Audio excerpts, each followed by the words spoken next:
Ein herzliches Grüß Gott zu einer weiteren Ausgabe von Rita und Christoph bauen an Wild City. Team baut momentan noch nicht so viel, ein bisschen Duplo.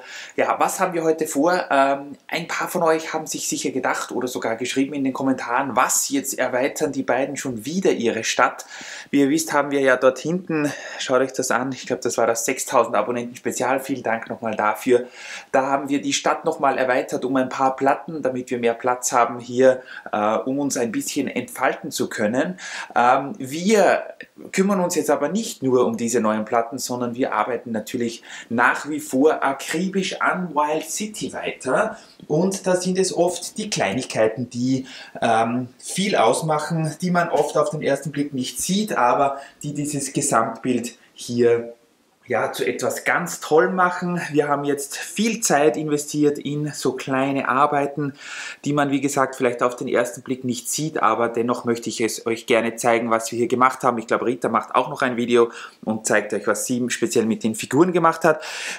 Ohne weitere Umwege, wir haben jetzt endlich aus dem Legoland 1x1er, leider keine Tiles, sondern Plates, was uns aber ermöglicht hat, dass wir hier zum Beispiel im Hafenbereich, der ja schon wahnsinnig lange fertig gebaut ist, endlich die Pflasterung fertig machen. Es war ja so, dass hier mehr oder weniger schon alles so war, wie es gehört, aber es haben noch die 1x1er gefehlt. Auch hier bei der Fischstäbchenfabrik war es dasselbe.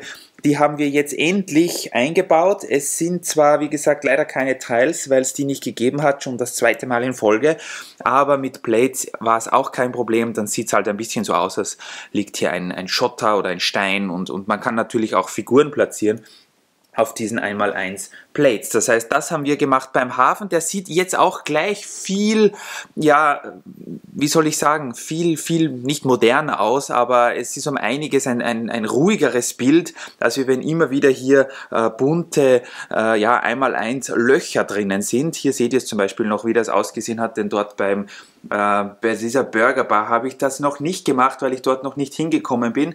Also so hat es bei uns überall in der Stadt ausgesehen.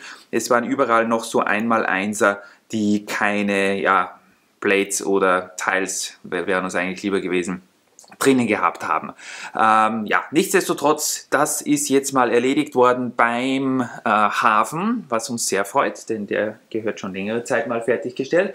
Wir haben auch eure Kommentare zur Ninjago City natürlich gelesen. Vielen lieben Dank dafür. Auch hier sind jetzt die 1x1er drinnen. Das heißt, der Weg ist jetzt fertig. Wir haben gesagt, wir lassen ihn jetzt mal so.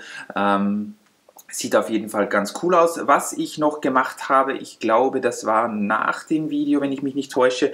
Ich habe hier am Rand dieser Mauer, wo also der Bach oder dieser Sumpf oder was auch immer das ist, von der Ninjago City getrennt wird, habe ich hier Fliesen drauf gemacht. Das sieht jetzt auch um einiges ruhiger aus. Da habt ihr wirklich recht gehabt, das wird Rita wahrscheinlich auch beim Schwimmbad noch machen. Das zeigt sie euch auch noch. Dann haben wir, und das sind diese kleinen Details, die den Unterschied dann oft machen. Wir haben hier, das hat übrigens meine Mutter gemacht, vielen lieben Dank an sie an dieser Stelle. Wir haben alle Blumen verdoppelt, das heißt zuerst waren in den Blumentrögen immer nur 3 Blumen drin auf einem Stängel. Jetzt haben wir einfach einen zweiten Stängel noch zusätzlich hineingetan und haben die Anzahl der Blumen verdoppelt. Das sieht jetzt auch ganz cool aus. Ich glaube, Rita hat sogar ein paar Figuren hier platziert, aber da bin ich mir nicht ganz sicher. Das soll sie euch dann zeigen. Und auch die Bäume sind jetzt um einiges dichter. Erstens mal war meine Konstruktion irgendwie nicht besonders gut. Die sind dauernd auch von alleine umgefallen. Und jetzt sind nochmal, weil wir ja im Legoland waren und wieder viele Blätter gekauft haben, sind wir hier noch ein bisschen besser ausgerüstet. Die Bäume sind noch ein bisschen grüner und ich finde, das Gesamtbild hier ist doch noch um einiges besser. Jetzt sieht die ganze Anlage hier, der ganze Bereich noch ein wenig grüner aus, was eigentlich wirklich eine gute Idee war jetzt im Nachhinein. Wo schauen wir weiter? Wir gehen einerseits weiter zum Zoo. Wir sind jetzt schon relativ weit mit unseren Planungen. Das lassen wir euch natürlich demnächst auch mal wissen. Ihr seht auch hier, die Tiere werden von Video zu Video mehr. Jetzt sind schon 2 Giraffen, Flamingos, Faultier, Seepferdchen und so weiter. Wir haben gesagt, wir wollen den Zoo erweitern. Das wisst ihr schon. Das ist, glaube ich, eines der der Hauptkommentare, die bei uns immer wieder unter den Videos erscheinen. Wir möchten den Zoo, wir haben jetzt hier, wie gesagt, Platz gemacht, wir möchten den Zoo hier mindestens bis zu diesem Überwachungsturm vom Arkham Asylum bauen. Das heißt, das gibt uns ja fast 2 Baseplates in diese Richtung, und auch in diese Richtung haben wir gesagt, dass wir erweitern möchten. Wahrscheinlich kommt die Newbury High School, so cool sie ist, weg, aber sie passt hier irgendwie nicht hin. Das ist überhaupt ein Set, welches mir einerseits wahnsinnig gut gefällt, hat total coole Bautechnik und Ideen, andererseits passt es irgendwie überhaupt nicht in unsere Stadt. Deswegen haben wir gesagt, wir geben die mal weg. Vielleicht fällt uns noch irgendwann mal was ein, was wir damit machen können. Man müsste sie wahrscheinlich irgendwie ein bisschen mehr zubauen, dass sie mehr aussieht wie ein Gebäude, vielleicht kommen sie dann in den Wohnbereich, aber auch diese Schule kommt hier weg, das heißt, wir haben hier mehr oder weniger Platz, um hier die ganze Kurve auszunutzen, was uns nochmal 2 oder sogar mehr Baseplates gibt, wenn man das mit der Kurve einrechnet. Das heißt, der Zoo wird dann mehr als die doppelte Fläche haben, und ich denke, dass wir dann hier einerseits die Gehege, die wir haben, ein bisschen erweitern können. Ihr müsst verstehen, das war unser erstes Mock, das haben wir gebaut, bevor wir bevor die Gründung von Wild City stattgefunden hat. Das ist schon ein altes Mock, eines der ersten eigentlich, welches wir gebaut haben. Damals hatten wir noch ganz andere Steine, auch noch keine Idee, wie groß Wild City mal werden sollte, und wir haben einfach das eingebaut, was was uns gefallen hat. Aber natürlich hat sich das jetzt, unser Teilevorrat und unsere Vorstellungen, vielleicht auch unsere Expertise mit Lego hat sich jetzt verändert. Jetzt gehört der Zoo mal ein wenig verändert, auch vielleicht das Aquarium, das wissen wir noch nicht, aber das werden wir euch natürlich in nächster Zeit noch wissen lassen. Dann schauen wir noch hier rüber zur Arcade, da hat sich nämlich auch was getan.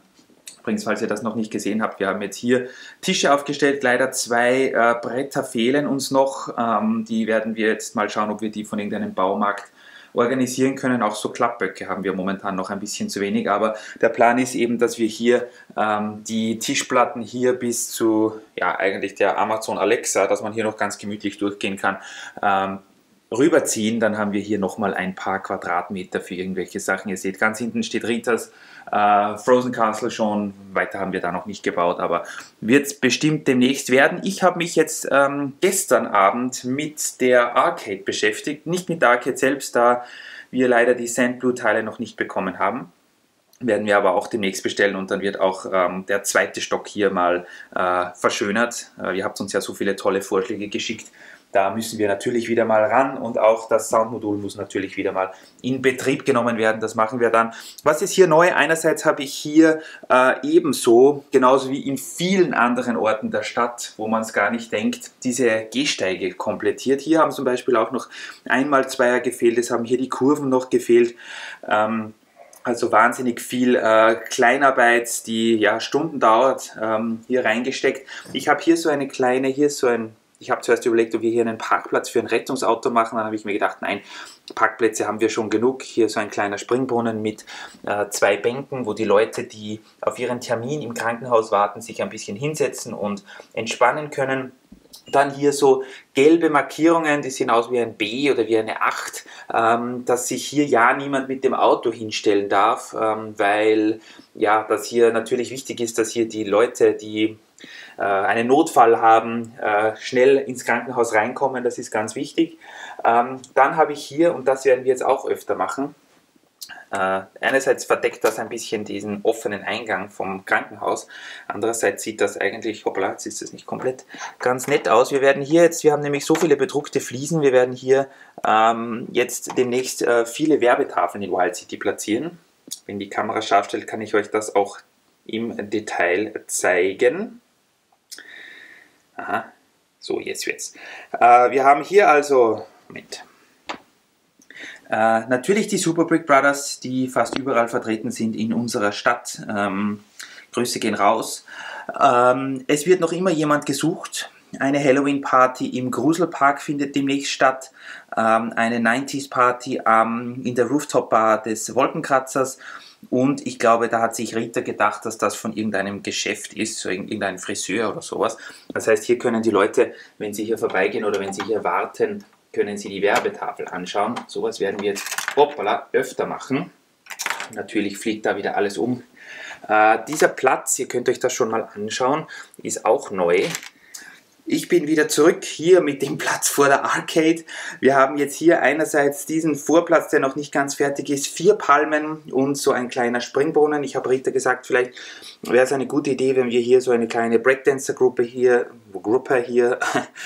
hinstellen, die hier irgendwas performt und da schauen Leute zu. Hier hinten haben wir nochmal so einen... Wie nennt man das, so einen Wahrsager, das heißt, man schmeißt hier einen Euro rein und bekommt dann seine Zukunft gesagt. Das ist nochmal so ein Automat, wo vielleicht ein paar Teenager davor stellen, die sich ihre Liebe, ihr Liebesleben voraussagen lassen.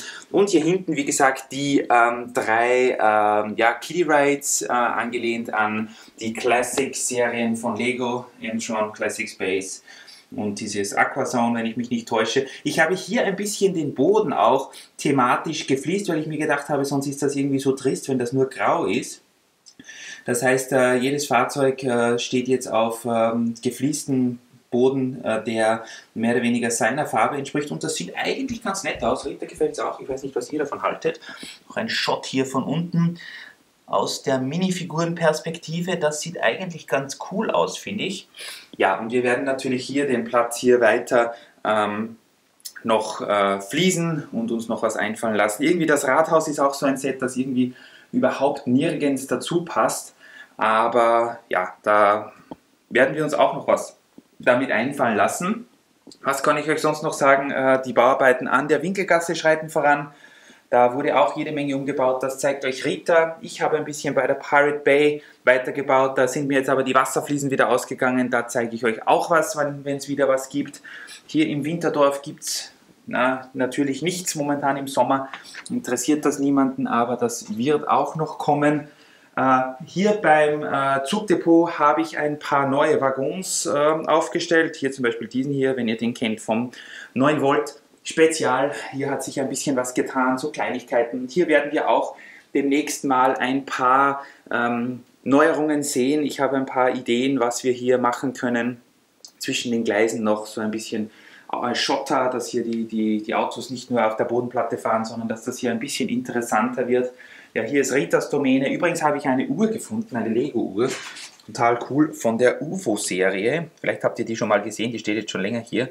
Habe ich gar nicht gewusst, dass es von Lego auch Armbanduhren gegeben hat, aber wahrscheinlich war die von dem Lego-Shop. Und die hat auch so auswechselbare Scheiben, das heißt, man kann sie sich so gestalten, wie man sie gerne haben möchte. Ist total cool, habe ich mir gedacht, ich zeige sie euch. Ja, und sonst habe ich relativ viel gefliest auf den Gehsteigen, auch so Sachen wie zum Beispiel hier hinter diesem Burger Monster Truck eine Mauerreihe eingezogen und die auch oben verfließt.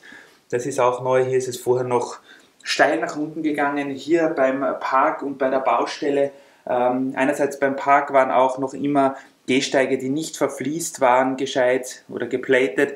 An der Baustelle habe ich um einiges mehr Geröll hingegeben. Das sieht jetzt ein bisschen besser aus, ist ja, fast ein bisschen voll, aber es tut sich hier jetzt einiges. Es ist noch mehr, sind noch mehr Steine gekommen, die nötig waren, finde ich, denn auf einer Baustelle ist es halt so, dass viel herumliegt und wenn hier gerade ein Haus abgerissen wird.